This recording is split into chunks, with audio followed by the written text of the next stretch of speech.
Hello student, welcome to my YouTube channel.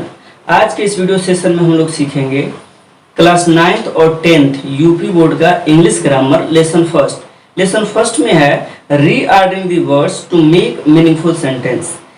शब्दों को reorder करके और मीनिंगफुल सेंटेंस बनाने का प्रयास करें। शब्दों को रीऑर्डर करके मीनिंगफुल सेंटेंस क्रिएट करना है। तो आइए सबसे पहले हम कुछ सेंटेंस को क्रिएट कर लेते हैं। मीनिंगफुल सेंटेंस जो जंपलेड वर्ड्स है, जो जिसको रीऑर्डरिंग करके हमें सेंटेंस बनाना है, और उसके बाद से हम आपको बताएंगे इसका फार्मूला कि किस फार्मूले पर इसको आप आसानी से रीऑर्डर कर सकते हैं। तो मैंने आपके सामने कुछ सेंटेंस लिखा हुआ है, जैसा देख पा रहे हैं। Up he picked again brush his, है ना। यहाँ पे feeling was not term well, फिर found aunt Polly of all kinds medicine of was. ये जो भी सेंटेंस है इनका कोई मीनिंग क्लियर नहीं हो रहा है। तो इनको मीनिंगफुल सेंटेंस में क्रिएट करने के लिए सबसे पहले हम इनको रीऑर्डर करेंगे, इन शब्दों को रीअरेंज करेंगे, रीऑर्डर करेंगे, तब जाकर हम इससे मीनिंगफुल सेंटेंस क्रिएट करेंगे। तो आइए सबसे पहले हम इसमें सब्जेक्ट फाइंड आउट करेंगे। आप जानते हैं कि सेंटेंस के दो ही पार्ट होते हैं, सब्जेक्ट प्रेडिकेट। तो सबसे पहले सब्जेक्ट फाइंड आउट करेंगे। सब्जेक्ट हमारा ही है, तो इसको राइट कर लेंगे ही। उसके बाद से हम वर्ब राइट करेंगे, क्योंकि चूंकि और इसके साथ कुछ सब्जेक्ट है नहीं, तो वर्ब पिक्ड, पिक्ड, उसके बाद से अप, पिक्ड अप, उसके बाद से again, picked up again his brush. Second sentence को आप देखेंगे, feeling was not Tom well. इसमें सब्जेक्ट क्या है? Tom, Tom. उसके बाद से हमारा इसमें और कोई सब्जेक्ट का पार्ट है नहीं, तो फिर वाज है, टॉम वाज। उसके बाद से निगेटिव है, चूंकि तुम नॉट यूज करेंगे। अब रूल जानते हैं, subject was ever not, Tom was not. उसके बाद से फीलिंग, फीलिंग, उसके बाद से well, Tom was not feeling well. इसके बाद से नेक्स्ट सेंटेंस को हम करेंगे। यहाँ सबसे पहले हम देखेंगे सब्जेक्ट क्या है हमारा। तो इसमें सब्जेक्ट हमारा आंट पॉली है, इसको करेंगे आंट पॉली। उसके बाद से आंट पॉली, उसके बाद से क्या है? हेल्पिंग वर्ब है, कुछ वाज है, तो आंट पॉली वाज। उसके बाद से और कुछ इसमें है fond of, aunt Polly was fond of. उसके बाद से ऑल काइंड्स ऑफ मेडिसिन। अब देख पा रहे हैं जैसे कि हमने इसको क्रिएट कर दिया। यहाँ पे he picked up again his brush, Tom was not feeling well and aunt Polly was fond of all kinds of medicine. तो इन सब शब्दों को हमने कैसे रीअरेंज किया है वो आपके सामने भी बताने जा रहा हूं। इसके लिए रूल क्या है, तो आप वीडियो को लास्ट तक वॉच कीजिए। तो आइए अब हम आपके सामने वो फार्मूला बता रहे हैं, किस फार्मूले से आपको इसको रीअरेंज करना है, रीऑर्डर करना है, जिससे कि मीनिंगफुल सेंटेंस क्रिएट हो जाए। तो इससे पहले मैं इस पे 2 वीडियो बना चुका हूं। एक सब्जेक्ट को पार्ट को बारी बारी से डिवाइड किया हूं, और एक बार से एक में पार्ट में प्रेडिकेट के पार्ट को बारी बारी से डिवाइड किया हूं। चूंकि आप जानते हैं कि एक सेंटेंस की, क्योंकि हमको सेंटेंस ही बनाना है। क्या बनाना है? सेंटेंस। तो आप जानते हैं सेंटेंस के 2 ही भाग होते हैं, एक होता है सब्जेक्ट और दूसरा होता है प्रेडिकेट। आप सभी को पता होगा कि सेंटेंस के 2 ही भाग हैं, सब्जेक्ट है और प्रेडिकेट है। बस हम सब्जेक्ट को और प्रेडिकेट को समझ लिए तो समझिए हम पूरा रीऑर्डरिंग करना समझ लिए, क्योंकि इतना ही इजी है।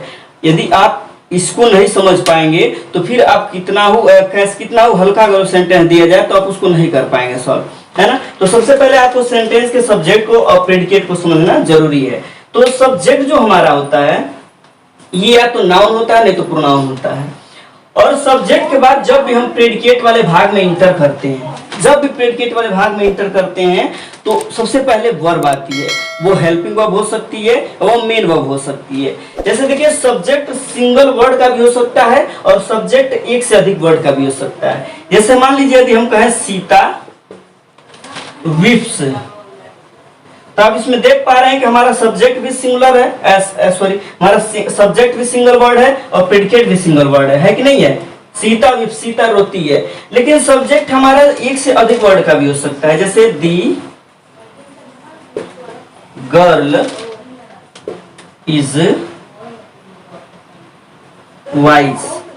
पहले हमने लिखा दी गर्ल इज वाइज, इसमें आप देख पा रहे हैं 2 वर्ड हो गया। इसमें दो वर्ड हो गया कि द गर्ल इज वाइज हमारा प्रेडिकेट हो गया है ना। तो इसमें आप देख पा रहे हैं दो वर्ड भी हो गया। अब दो से अधिक वर्ड भी हो सकता है। The beautiful girl is wise. तो आप इसमें देख पा रहे हैं the beautiful girl is wise. तो इसमें आप देख पा रहे हैं थ्री हो गया, थ्री पार्ट हो गया सब्जेक्ट का हमारा। यहाँ पे एक पार्ट है, यहाँ दो पार्ट है, यहाँ थ्री पार्ट है ना। तो इसमें जो है इसको हम हेड वर्ड बोलेंगे। क्या बोलते हैं? Head word. यदि आपने मेरी वीडियो नहीं देखे तो उसको जरूर देख लीजिए, उसको मैं पूरा अच्छे तरीके से डिफाइन किया हूँ। तो इसमें आप देख पा रहे हैं कि जो सीता वो हेड वर्ड है, लेकिन यहाँ पे एक दी आ गया है, इसको हम क्वालिफायर भी कर सकते हैं और यहाँ पे हेड वर्ड हमारा गर्ल हो जाएगा है ना। इसमें आप देख पा रहे हैं ये क्वालिफायर हो जाएगा और ये आपका एडजेक्टिव हो जाएगा और ये आपका जो है हेड वर्ड हो जाएगा है ना। तो इस तरीके से मैंने सारा कुछ बताया हुआ है। तो यदि आपको जब सेंटेंस को रीअरेंज करना होगा तो सबसे पहले आप इसमें सबसे पहले आप डिटरमाइनर ढूंढेंगे। उसके बाद से यदि डिटरमाइनर नहीं है तो आप हेड वर्ड पे जाएंगे है ना। उसके बाद से आप एडजेक्टिव ढूंढेंगे और उसके बाद से आप हेड वर्ड हो जाएगा। ऐसे रीअरेंज करते जाएंगे आप। फिर उसके बाद से आप इस वाले भाग में आ जाएंगे, प्रेडिकेट वाले भाग में। तो सबसे पहले आप इसमें हेल्पिंग वर्ब ढूंढेंगे, उसके बाद से अदर पार्ट ढूंढेंगे है ना। तो इस तरीके से आप जो है सब्जेक्ट को पहले राइट करके और फिर प्रेडिकेट को राइट करके आप मीनिंगफुल सेंटेंस क्रिएट कर सकते हैं। वो जंपेड वर्ड कहीं भी हो, इधर उधर हो। हाँ, एक चीज है कि जिन बच्चों को मीनिंग समझ में नहीं आती है, इन वर्ड्स का मीनिंग समझ में नहीं आता है, उनको रीअरेंज करने में थोड़ी दिक्कत हो सकती है। तो उनको थोड़ा सा एफर्ट करने की जरूरत है, थोड़ी सी उनको अधिक मेहनत करने की जरूरत है, ताकि उन वर्डों को पहचाने और उन वर्डों का मीनिंग भी समझें, क्योंकि मीनिंग समझना जरूरी है ताकि आप चीजों को अच्छी तरीके से रीअरेंज कर पाएंगे। मान लीजिए जैसे आप ये नहीं पहचान पाएंगे कि ये वर्ब है कि ऑब्जेक्ट है कि क्या है, तो आप उसको कैसे रीअरेंज करेंगे? तो इसको आपको जानना बेहद जरूरी है। तो आइए कुछ और सेंटेंस को हम आपके सामने रीऑर्डर करके दिखा रहे हैं, रीअरेंज करके दिखा रहे हैं, जिससे कि क्लियर हो जाएगा कि किस प्रकार से आपको रीऑर्डरिंग करके और मीनिंगफुल सेंटेंस क्रिएट करना है। तो देखिए ये जो रीऑर्डरिंग वर्ड्स है ये केवल 9th और 10th के लिए नहीं है, बल्कि एसएससी, सीजीएल किसी भी प्रकार का एग्जामिनेशन हो तो उसमें जो रीऑर्डरिंग वर्ड्स आता है या जंपलेट वर्ड्स आता है उसको रीअरेंज करके मीनिंगफुल सेंटेंस बनाना होता है, तो उसमें भी ये उपयोगी होता है। तो इसलिए इसको ये किसी के लिए भी लाभकारी है। कोई भी इस वीडियो को वॉच कर सकता है जो रीऑर्डरिंग सीखना चाहता है, जो जंपलेट वर्ड सीखना चाहता है ना। तो आइए इसको हम बनाने का प्रयास करते हैं।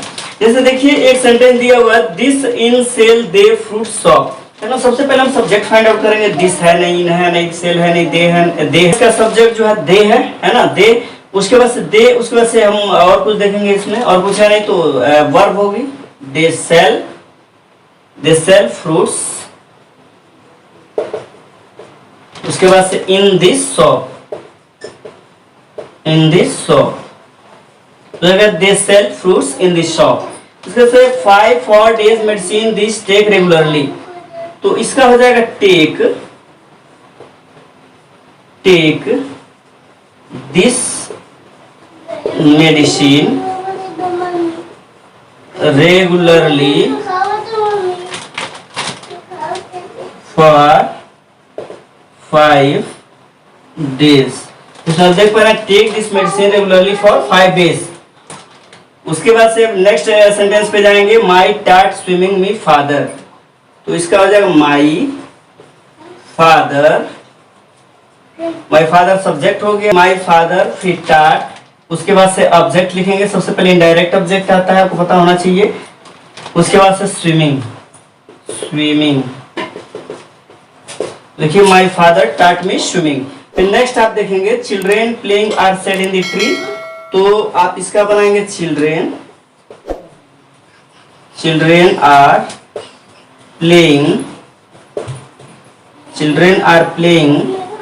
इन दी